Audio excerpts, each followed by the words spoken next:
Over to the moderator exemplar, Graham, to take the first panel. I bumped into Graham actually at breakfast, and he was telling me about some of the great bands that he'd worked with when he was at EMI before, and I think that actually he's going to have his work cut out today. So we've set him a high challenge because he will be moderating a panel today with CPOs and CFOs. So hopefully he'll get them all singing in tune. All right, Graham, thank you. Thank you very much. And I'm deliberately going to take this seat here to separate out the CPOs and the CFOs. So I'm going to get comfortable sat here. So I'm just going to welcome the panel to come and join me. And then we'll do all the introductions. So come on and take a seat. Come on, Tom. Don't be shy.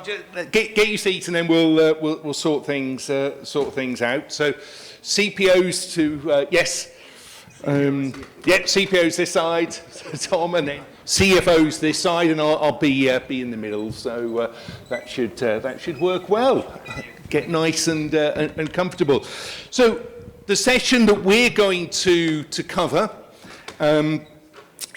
is all about extracting and balancing profit and purpose. Many of us heard the presentation, the virtual presentation that Thomas Udenson gave yesterday afternoon, and his call to action, his invitation for us as individuals to join the Sustainable Procurement Pledge, that organisation. But I think the purpose we've got today is actually get into some of the detail, some of the detail of what's behind achieving some of those objectives. And I think it's great that we've got the balance between finance and procurement, because I think to get anything done nowadays, you do need that level of cooperation and working together. So excited to have the group. I'm just thinking, should we start with procurement or finance? No, let's start with finance. Let's get you to introduce yourselves just briefly, because the bio for everyone is on the app, and we'll take it from there. Sounds good.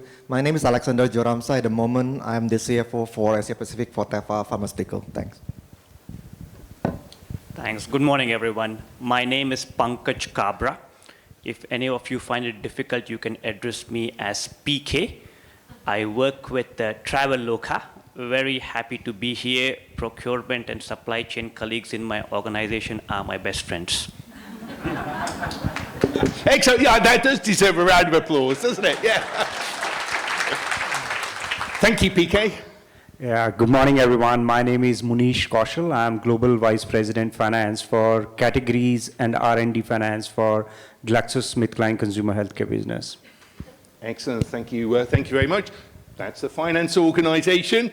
Let's go to procurement. And sadly, we're missing Jen. Jen was also going to join us, but it's flooded out in Sydney. Tom, you go first.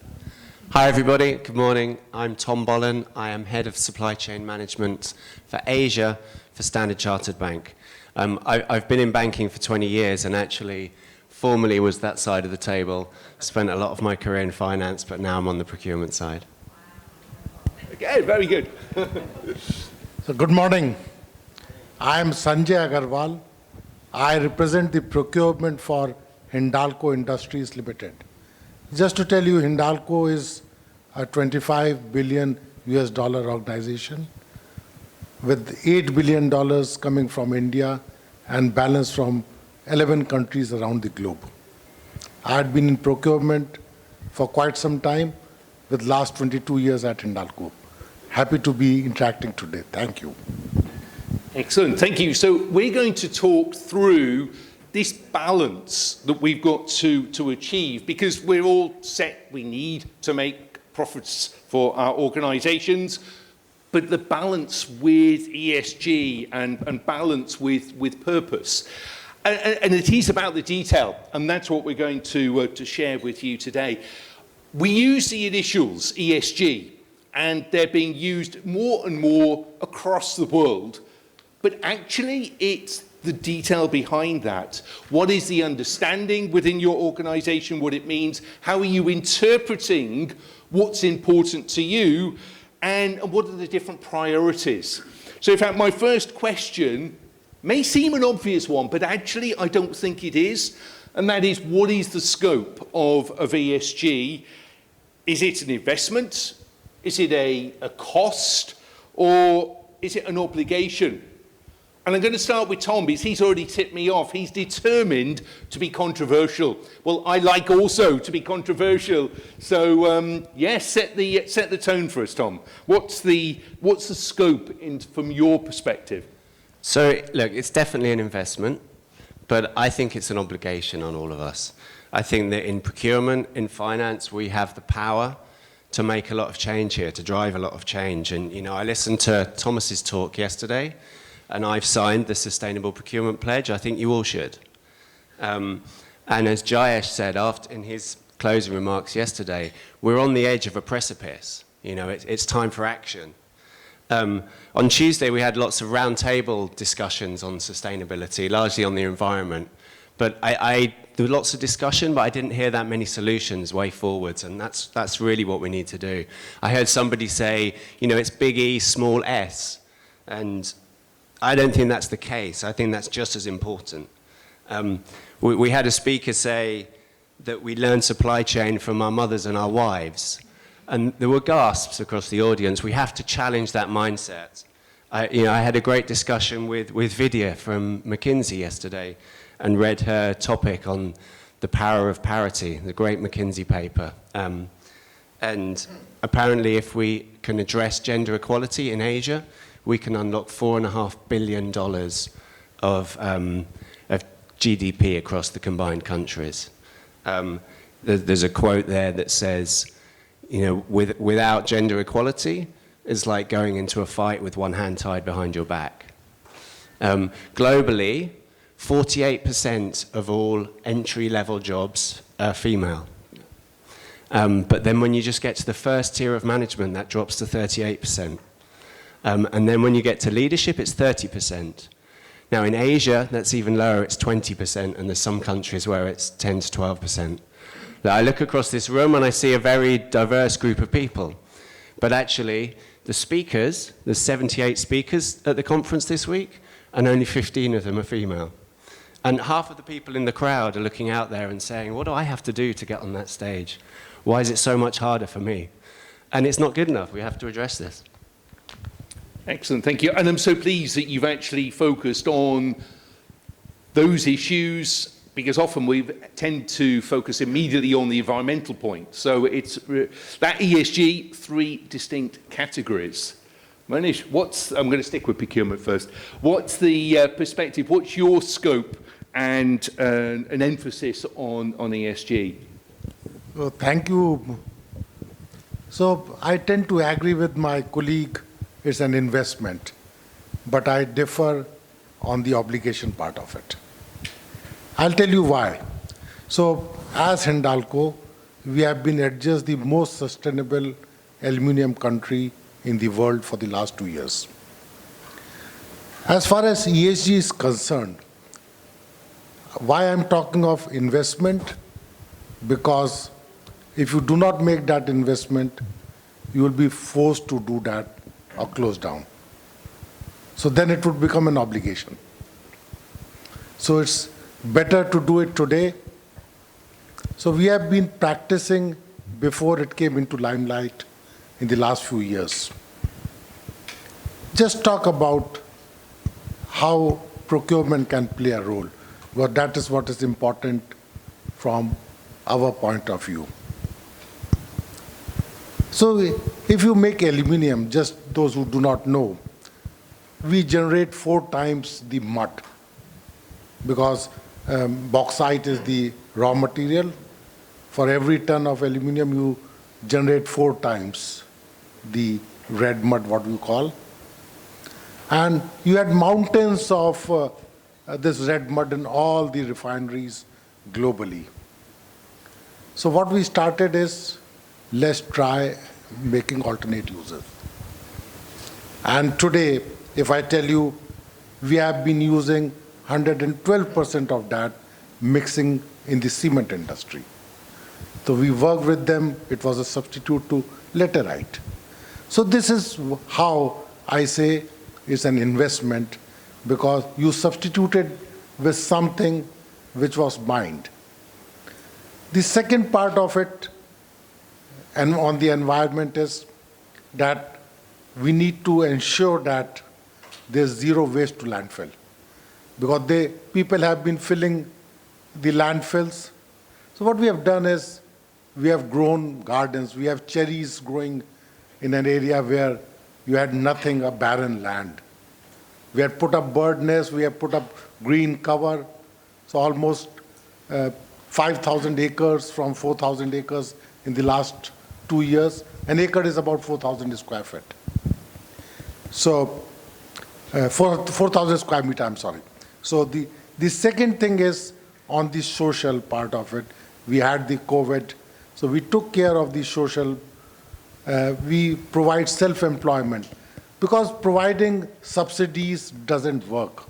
So we understand you have to make them sustainable. We support the tribal areas, the poorest of the poor, in making a livelihood for themselves. They are making high-grade quality silk cloth, fabric. Then obviously the human right is an important aspect. Do not use child labor. On the governance, we follow and practice the highest level of values, transparencies, and strict adherence to the code of conduct. We would not be doing business with any of our business partners or vendors unless they adhere to the code of conduct, which crystallizes a lot of things on the human rights, on transparencies, on integrity. So I would say that ESG is embedded in our systems, in our values, in our strategy, and the operations. Thank you. Thank you both. And in fact, it's fascinating to see that from a procurement perspective, the value that can be offered, and the fact that neither of you have spoken about cost is actually quite refreshing, but you've been talking about the obligations, the benefits that can be achieved by supporting the ESG goals within the organisation. So that's the procurement perspective. I think we better turn to finance to know, well, is it a competing situation, or actually are they friends together? I'm not quite sure whether that can work. What's your perspective? Yeah, absolutely, Graham. And that's the first time I'm sitting apart from my CPO guys. So normally I love to sit together with them and work alongside them in my organization. So let me give a slightly broader perspective, first of all, on ESG. There is no doubt that ESG is an investment, and when we start to putting obligation around it, it can sometimes, weaken the overall agenda, because then it becomes a kind of a thing whether you can do it or you can't do it.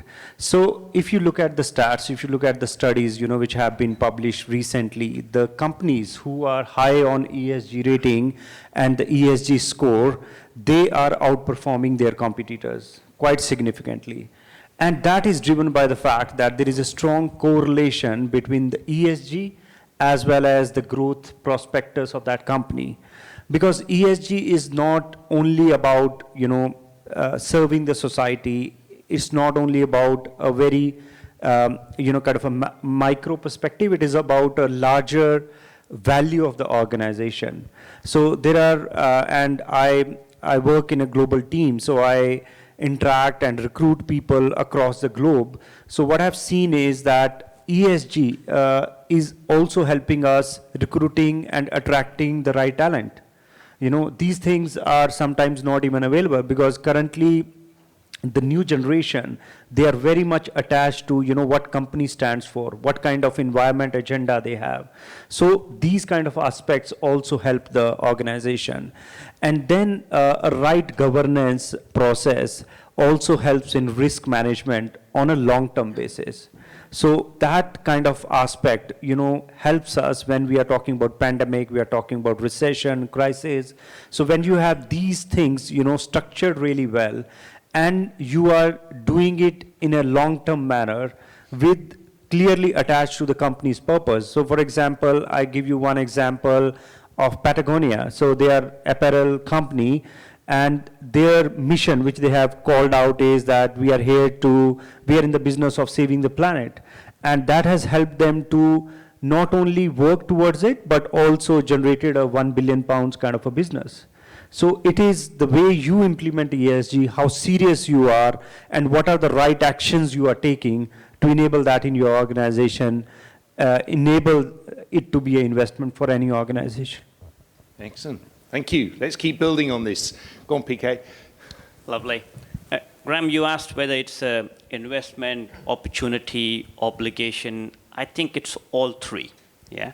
But if I have to put a rating or sequence, I think first and foremost, it's a massive opportunity, followed by investment, and then an obligation. Why is it an opportunity?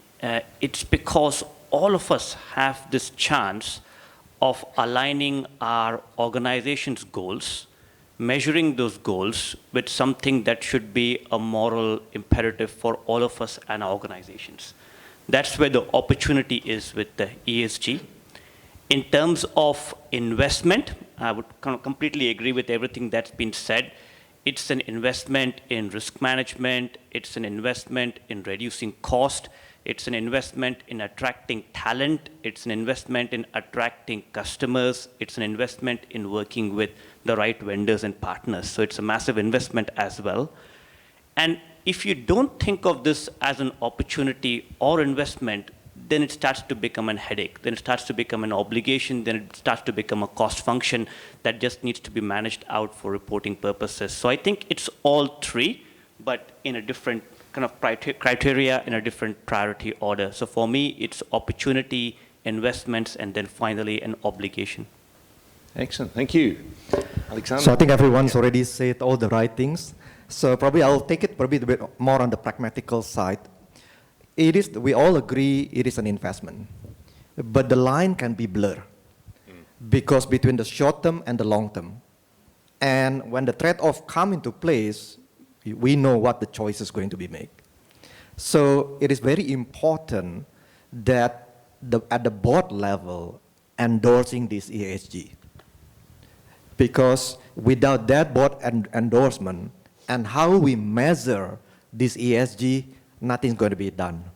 So if we cannot measure, nothing's going to be done. So it is important to have that mandate from the top, and then the executions will come into place. So we all agree it's an investment, but again, the line can be blurred if there is no strong endorsement from the board. In fact, I'd argue if you haven't got that endorsement, you're just not going to make any progress. You're just going to go round and round in circles. We seem to have too much agreement. Do you not think? We've got actually procurement and finance all in similar agreement. And I'm not sure that's the reality. I just think that you hear about conflict with different objectives. And when you talk about long-term versus short-term, you talk about some of the objectives that we're trying to achieve. I'm not sure. I mean, Tom, are we all being too nice? I think it depends on the company, and it does depend on that guidance from the board. And so at Standard Chartered, it's very much part of our brand. I'm sure you've all, whether you flew here on Singapore Air, or if you've been to the cinema recently in Singapore, you'll have seen the Standard Chartered adverts. That it is our brand statement. We're here for good. We're investing in renewable and change projects. And it's all through the organization. So in my organization, finance and procurement are extremely aligned on that. Excellent, good. So let's move on to, because again, trying to drive down that detail. We spoke a lot yesterday about innovation, and procurement is typically tasked with bringing innovation into the organization. So Can ESG contribute towards that innovation? What have you achieved on that? Go on, Nishi, straight there with the mic. Yeah, so you're right. We are in agreement because we are aligned on the purpose and the objective it plays, and where we may have a slightly push and pull would be in terms of how it is going to be implemented, right? So that's where the finance and procurement then collaborate to make sure that we are making sure that it is an investment and we are getting the right resources, we are getting the right vendors at the right cost so that it can be done in an appropriate manner. For example, for GSK, like one of our brands is Sensodyne. It's about a 1.7 billion pounds brand globally. And what we have kind of started is that we will move to recyclable tubes, for toothpaste. So that's a very big commitment which has been made, and we have already launched that in Europe. But that has happened, that is possible only by driving innovation, right? By partnering with some of our vendors, who are not only innovative, but also they understand the overall purpose with which, we are kind of driving that. So by 2025, we are committed to convert more than 1 billion tubes per year towards recyclable and reusable tubes. So therefore, ESG, especially let me talk about the environment part, if we have to land that well, with the optimum cost, then the innovation plays a very important role. If we have to find the right solution for something, by changing something from plastic to something more sustainable, you need innovation. And therefore it requires commitment. And sometimes in short term, that innovation may be coming at a slight cost, but if you implement it well, over a long term, that cost can actually become an advantage for you from a competition perspective as well as from a cost perspective as well. So if we actually got a finance person here saying that they are willing to pay more to achieve that objective. Yeah, is that what you're saying? Yeah, that's what I'm saying. Yeah. And also what I'm saying is that because we started the discussion around innovation. Innovation helps us in terms of making sure that we drive efficiencies within that, and over a long-term perspective, we create a win-win situation in terms of creating a solution which is sustainable, both from an environment perspective as well as from a cost perspective, and it is possible. Right, excellent. So you would tolerate a higher cost short term, knowing that those efficiencies will come through, and that will then give you the long-term advantage and the environmental credentials that you're looking for. Yeah. Excellent, good. Any other examples on the innovation front? Sanjay?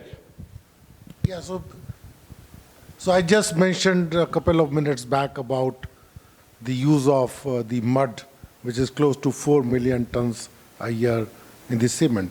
Let me give another example where the procurement could play an important role. In many countries, even today, wood is used for packing. Can we have some recyclable material? Some plastic or PVC?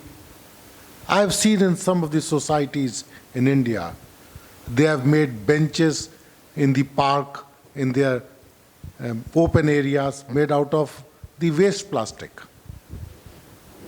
So tons of plastics are put up. If you go to the beaches of Bombay, although it's banned, the plastic is banned, yet you will find a lot of plastic. So it's an innovative thing. Bench made out of the waste plastic. Let's come to my industry. We use a product called aluminum fluoride, which is an additive in the manufacturing of aluminum. And it's a big investment. It's a big cost if you see that way. So what as a purchaser we did is how aluminum fluoride can be substituted by another material which is out of, or which is a byproduct of the fertilizer industry.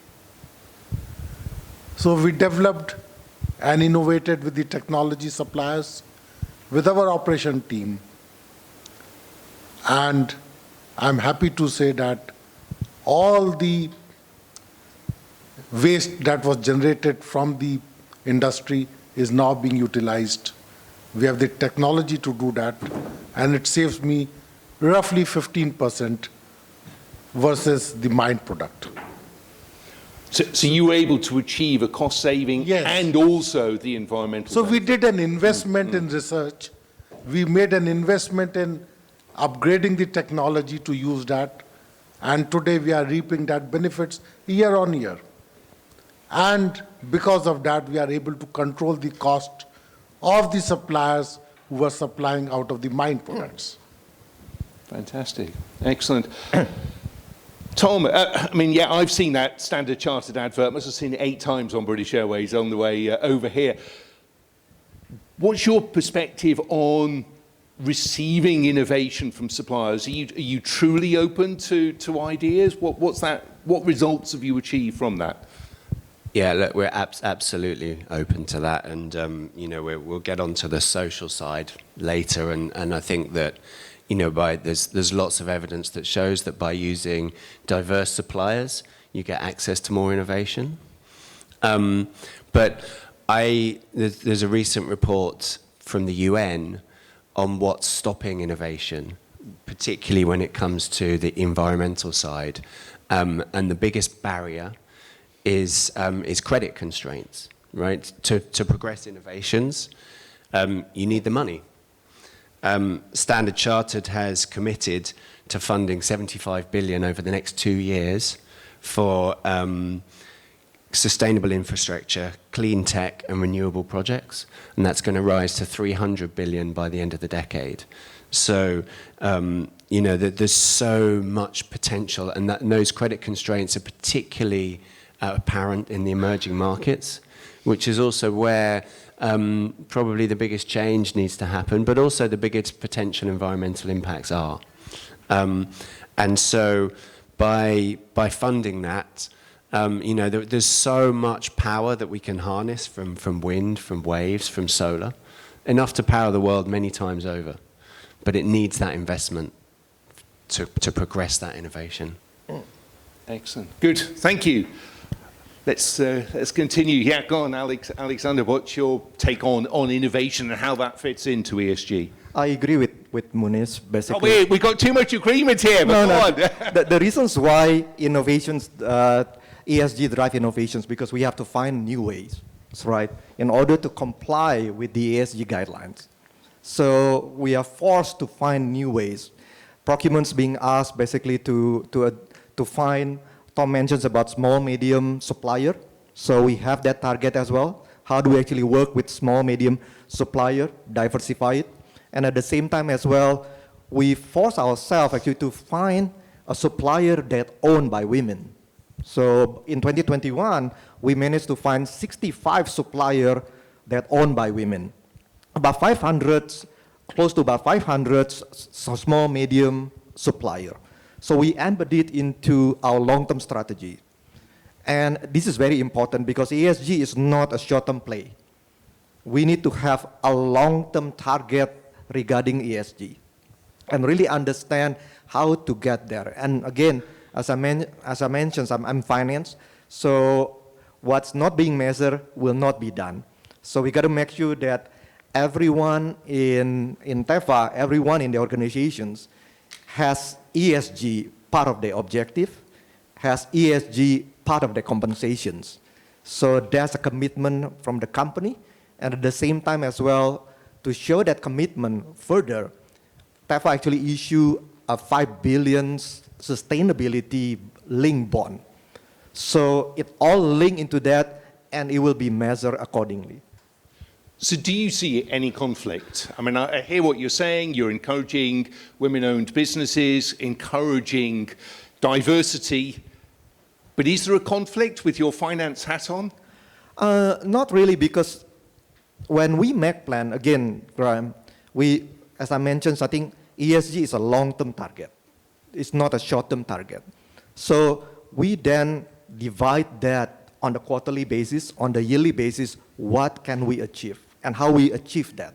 And then we work together. They actually force the collaborations instead of probably dividing between procurements, finance, productions, and all the other functions. It actually unite us to be in the same platform. How do we achieve this ESG target? Because it's all in our objective, all our compensations linked to it, and it's a mandated by board. I mean, I again hear what you say. So many of us are impacted with those short-term targets or targets that need to be achieved in the fiscal year. So actually hearing you talk about long-term and providing it's measured, that's refreshing. So you agree long-term objectives are viable and work? Definitely. I think one of the commitment that the company is making is, TEFA is a global, one of the largest global manufacturer of generic product. And one of the commitment that TEFA make is to give access to medicines to low, middle income countries. In order to do so, we need to reduce our cost structure. And that drive innovations. And that also drive the diversity in terms of supplier, drive many different things in terms of the R&D, in terms of the technology aspect of it. So if it is all linked to that, then everyone will focus in aligning in terms of what do we need to drive short term and long term. Excellent, thank you. PK, your view on innovation? I think we're all in a violent agreement here that ESG leads to innovation, maybe forced innovation in some areas. And I think the other aspects of innovation is ESG and impact investing and channeling of pension funds and global equities into ESG rated companies is not only forcing innovation, but is rewarding innovation. So you're sort of channeling money into areas that you want to see develop and grow further. So every one of us is playing a part in rewarding innovation and channeling innovation, not just forcing innovation through ESG. Excellent, good, thank you. Moving on, we shouldn't forget the S in ESG. We should make sure that it is balanced. So Tom, we're going to come to you because I know you're very passionate about this area. What is the emphasis when it comes to the social within ESG? I mean, the numbers are staggering, right? A third of businesses globally are owned by females, and that's an even bigger number in Asia. But large companies prefer larger suppliers. Globally, female-owned companies win about 1% of large company and government spend, whereas they own a third plus of the businesses. You know, the social impact here is incredible, and it's something that we are committed to at Standard Chartered. You know, Alex said about targeting female suppliers. We, last year in Asia, more than 20% of the suppliers that we onboarded were diverse. And, you know, so it's not just female-owned, it's also the SMEs as well. In Asia, SMEs make up 96% of the businesses, 2/3 of the private labor force, and account for about 40% of the GDP of the entire region. But yet, large companies are reluctant to use them. We've got to change that mindset. You know, there's always the challenge between one large supplier and lots of smaller ones, and you know, you get pressure to manage tail. But I think that is reducing. It's about finding SMEs and female-owned companies, disability-owned companies, etc., that you can create partnerships with. We have at Standard Chartered a Future Makers program where we invest back, we mentor, we help these companies to grow, and we've got some excellent success stories from that. Excellent. So where do you start? And to answer my own question, I know one of the challenges, we talk about diversity, but actually there isn't a standard global definition of diversity. We've got the definition that's in the US that typically isn't that helpful on a truly global basis. You've spoken a lot about sort of female and then small SMEs. Is that your emphasis on it, or is that just two examples you've given? That's just two examples I've given. Look, we've got a media monitoring company in Korea that we use that are 75% disability staff. Right. And you know, we've had a relationship with them for 15 years now. We've helped them expand. They've opened their second office in New York now, and they're providing the services there. It's across the whole spectrum of D&I. But yeah, the verification is probably the biggest challenge. You know, you have to get your reporting right across all of ESG. The risks of getting that wrong are large. You know, there's no shortage of people that want to accuse you of greenwashing, etc. So the reporting is critical, and that verification is difficult. It is a lot easier in the States, where a company can be certified, and then that counts everywhere. So we spend a lot of time on that, but that is a challenge. When, you know, we've started with the companies that we're onboarding, but when we're looking back across our supplier population, those that have been supplying us longer, we're nowhere near done yet on the process of verifying them. Right. But we're making progress. Good. And I think, as Alexander was saying, it is about the measurement. So making it clear this is what you're trying to achieve, and shouting that you're making these achievements. I mean, if Standard Chartered, you're on a pedestal with this statement that you've made in terms of what the whole company is about. So you've got to deliver those results, I guess. Yeah, and our target by 2025 is to have 15% of our spend with D&I suppliers. Right. And that is difficult. That's a big target. And like you say, we're out there on this. We have to achieve it. And, you know, there's definitely pressure from the top. We've made these bold statements, these bold stands. We have to achieve them, and there's pressure on the business. And I think that's why, coming back to the earlier question, why finance is aligned, why the business is aligned all throughout this, is everybody acknowledges that we are out there public. It's a big part of our brand, and it helps us win business, but we have to back it up. Right. But if we were having that conversation around tail spend, are you saying that it's a balance between the number of suppliers and the types of suppliers, or is tail spend old news? We took tail spend off our scorecard this year. Interesting. So we're not spending any effort on it. Right.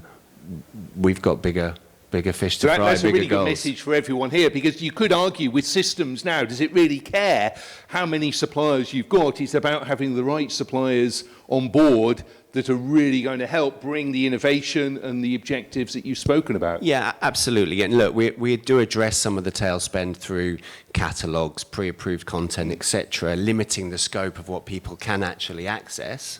But it's and not cutting for the sake of. No, but that way the tail spend will drop off, because the tail spend we want to eliminate are those one-off transactions.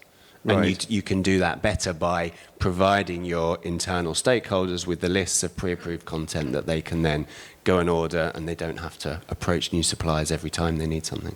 Excellent. Sanjay, what's your view on the S, the social? So on the social, I think it's as important as economic or the environment, because if you see the international agencies rating your organization on sustainability, they carry equal marks on ESG. So normally we tend to ignore the social part of it. But I think what we can do is, we have seen the pandemic in the last 2 years. How do we support the society? How do we make them self-sufficient? We provided something like 1,500 concentrators for the social causes, educating the rural class, making them earn their livelihood. They see that the child labor is not a part of life. They are discouraged. So what we have done is, to be sustainable, we have started risk assessment of our suppliers. And while we do the risk assessment, we take whether they are practicing the S part of the ESG, whether they have a mapping of their L2 suppliers. So in a way, it becomes again an investment, and we are reaping that benefits. Let me tell you, we did not lose a single hour of production during the peak 2 years of COVID, when many of the industries had to be shut down. So that was our commitment to the society. Excellent, good, thank you, thank you. So that's the procurement perspective. What's the finance perspective on the S, the social side? Yeah, Manish? I think, see, needless to say, social is very, very important part of the entire ESG matrix. So from a GSK perspective, we are doing quite a lot on the social aspect. So one of the initiative is Smile Train, wherein, it's my personal kind of attachment to that initiative, in the sense that it provides surgeries to the newborns who are born with the cleft kind of issue. So that initiative is running very well. And I want to touch upon the diversity, right? So diversity is very, very important, and diversity of gender, diversity of ethnicity, diversity of color, or the LGBT plus. So all these aspects are equally important, and an organization who is able to drive diversity as well as inclusion. So it's not about that, okay, I recruited someone, with a diverse background, but they are not getting the voice in the room, right? So creating a culture wherein inclusion is very much preferred, creating a culture wherein, the different cultures, backgrounds comes together and provide diversity of thinking. That's when you create winning propositions, right? Otherwise, you are generating something, you are creating ideas, sitting in the boardroom without taking different diverse perspectives. And especially for a global organizations like us, where we have to deliver products to our consumers, which has to be very relevant globally. So therefore, diversity and inclusion plays a very important role in our agenda. Good, excellent, thank you. I'm conscious of time. We need some time to answer questions. So I think, if you don't mind, I'm going to move forward and say, look, what's the next 18 months going to look like? Okay, so we know what we need to achieve, we know what we need to work on, but where's our priorities? Where do we need to focus? PK, what's your view on the future for ESG? Sure.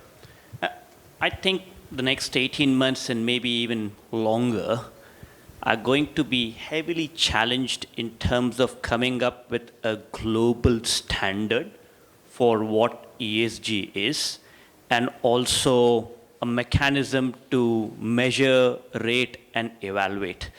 So for those of us in the finance world, we know that it's taken decades to come up with accounting standards that are now consistent across countries, consistent across companies, that make a profit and loss statement from one company to another measurable and comparable. We are kind of way light years behind on that when it comes to ESG, both in terms of setting the standards, in terms of measurement, in terms of really publishing and reporting what's truly going on. I believe the next 18 months and beyond are going to be heavily focused in this area.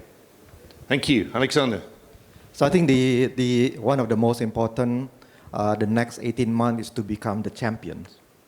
So it's easy to say, but again, the endorsement from all the leaders in the organization is very important to allow the team to focus in terms of what ESG is about. It is something new. And again, as you mentioned, Grab, even the definitions of ESG could vary across different agencies. So in TEFA, we use probably 7 to 8 rating agencies when it comes to ESG. So even the scoring is very different by rating agency.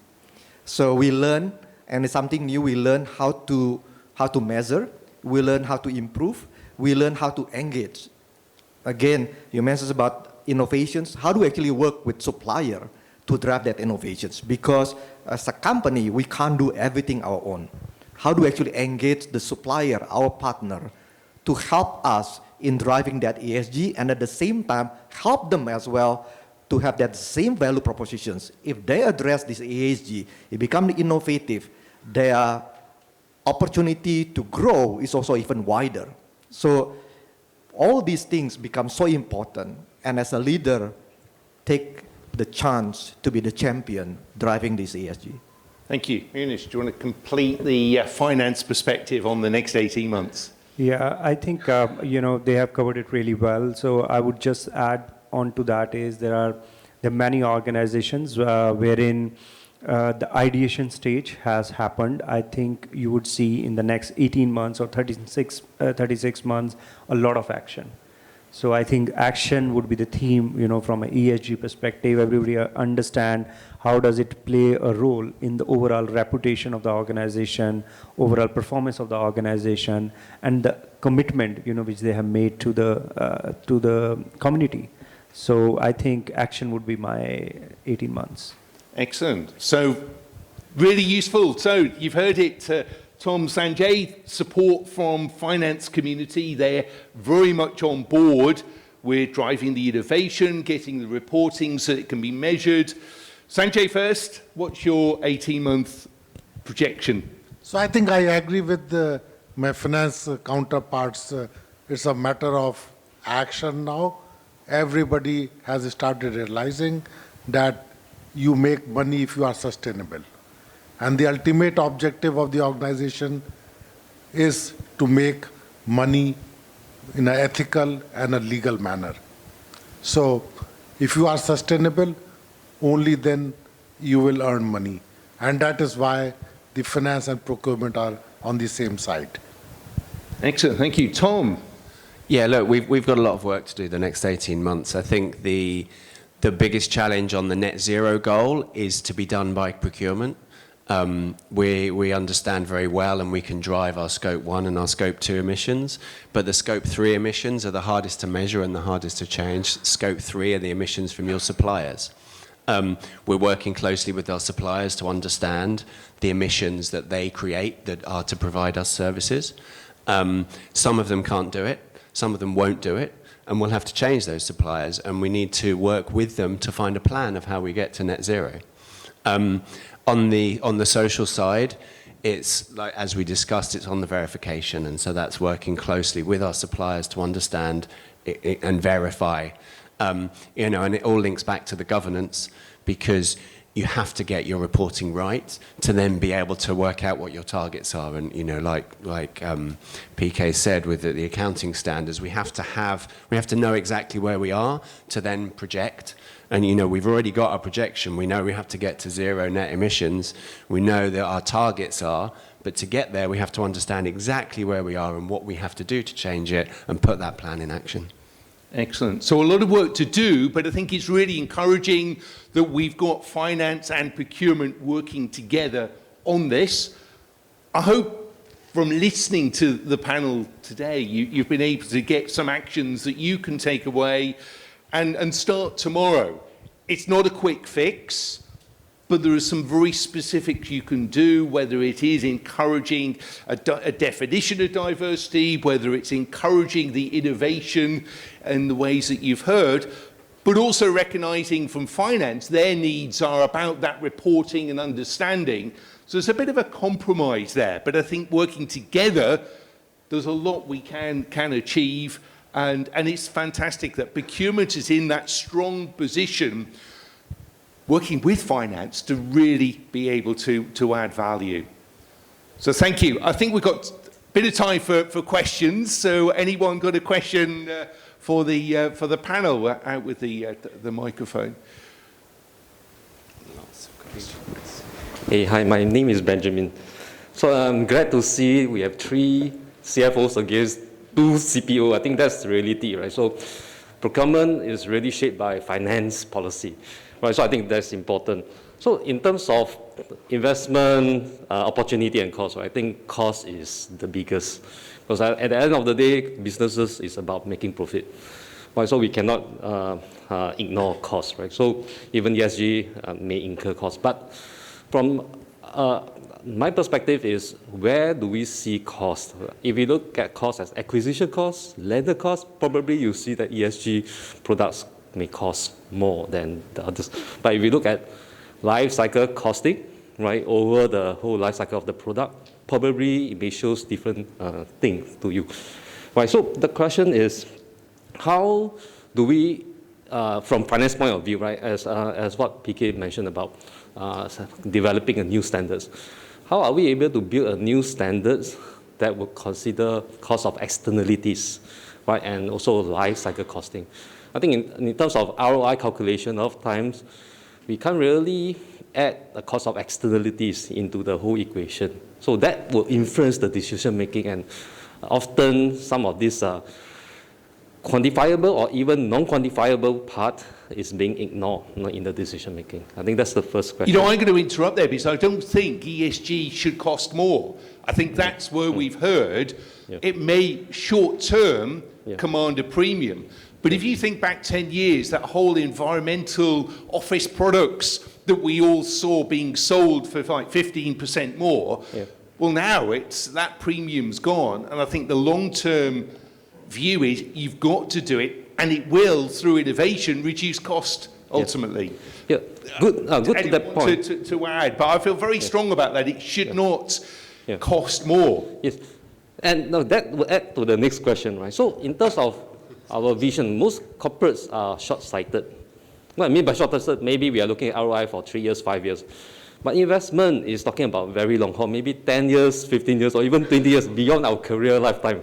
Right, so how would that shape how we see things, right? So we may be looking at companies' vision, the company's roadmap, where are they heading, right? So as what Tom mentioned about the inclusivity, right, about the tail end spend.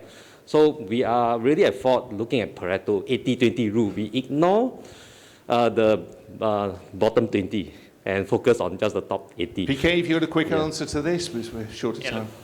Couple of quick answers, sorry. One is you can think of it as cost, but it can be a good cost or a bad cost. Yeah, bad cost is waste. Good cost leads to innovation and sustainability and growth. I would think of ESG as good cost. Traditional ROI measures like payback, cash flow, IRR, etc., may not be directly usable measuring ESG at present. There are lots of intangibles involved in this: attracting talent, attracting customers, doing the right thing, many other intangibles. So yeah, traditional measurement criteria don't really apply. And to your last point, short-term versus long-term, the practicality is all of us need to survive the long-term or short-term to be here for the long-term. Yeah. So many of us will take decisions that make sense for this quarter, as well as make sense for the next 4 quarters, next 20 quarters. That's part of doing business. Yes. Some businesses, unfortunately, some leaders, unfortunately, are very short-sighted, just targeting a particular stock price movement in this quarter, next 2 quarters, looking at the bonuses for the next 2 quarters, etc. That can lead to bad decision-making or short-term decision-making, but in the long run, that would play out. Those organizations wouldn't grow, wouldn't survive, wouldn't see the next 2 decades, etc. So it's always a fine balance. No one has struck it right. All of us are learning. Just want to add on to that. So there is a sustainability accounting standard now. So for those companies who report ESG on regular basis, we have to comply with sustainability accounting standard. And that determines in terms of how do we assess the capital expenditures and the operating expenditures category from it. So there is a sustainability accounting standard. Have we time for one more question? One more. So just to add on what my CFO colleagues told, I think if you do not invest in ESG or don't take care of sustainability, many of the global vendors or the customers, in our case, would not be ready to do business. So I think that's important. Many A-grade customers today are demanding that we are ESG compliant. They ask what are the commitments, what we are doing on a year-to-year basis. And of course, our finance colleagues can help us amortize these costs over time. Fantastic. Last question before we wrap up. Okay, so I think firstly, right, I think it's really good to see that we have got this ESG agenda during this, discussion here. In Prudential, we have got a responsible supply policy and sustainable procurement. Now, one of the things that I want to share as well is that, in financial services organization, right, we embed risk assessment, risk programs before we actually onboard or work with any suppliers. And one of the things, when you talk about measuring, evaluating ESG, right, and setting standards and goals, we look at things like SMEs and stuff like that now. But when you look at, all of the risk assessments that we have to undertake before we actually work with the supplier, you'll find that a lot of the SMEs or the smaller companies, right, they are going to not be scoring well in terms of the information security risks, the data privacy challenges that we have to comply with regulators and things like that. So, internally, I think we are setting those targets for ESG, but at the same time, we're kind of like trying to balance the priority. It's kind of like, where do we stack around, working with such kind of ESG rated suppliers like SMEs, one of the targets we set, versus if they were to fail on the rest of the other risk assessment programs, then what do we do, that sort of thing. So that's something which I am interested to hear from the panelists. How do you tackle that? As part of the entire risk assessment programs for financial services institution. If one of you got a quick answer to that, we're out of... Yeah, that is a big challenge, right? And especially in banking, where it's a heavily regulated industry, there's lots of risk assessments we have to take when we onboard suppliers, and that's particularly difficult for smaller suppliers who aren't used to it. A bigger supplier probably deals with many banks and has that all set up off the shelf that they can provide. And so, there's two things that we do there. We support them, we work with them to help them through that process. We also have a parallel process where people can start going through that process during while we're still selecting, so that while the RFP, for example, is happening, we can start kicking off the risk approvals, so that they're already in train once the selection process is made. But it is harder. It can be harder to onboard a smaller supplier than a larger one. But we feel that investment in time is worth it. Excellent. Thank you. So my CPO colleagues, my CFO colleagues, thank you very much for sharing on ESG. We'll be around at the coffee break for any more questions. And back to Jayesh. Thank you.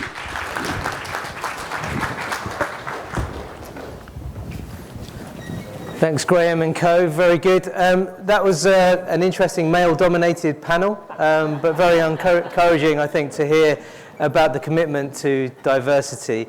It's folks like this that actually are going to change the dial, which is important. We set Graham the task actually of trying to bring them together, and I thought it was interesting that there was broad agreement, and he was trying his best to kind of like find some controversy there. We're going to move on now to talk a little bit more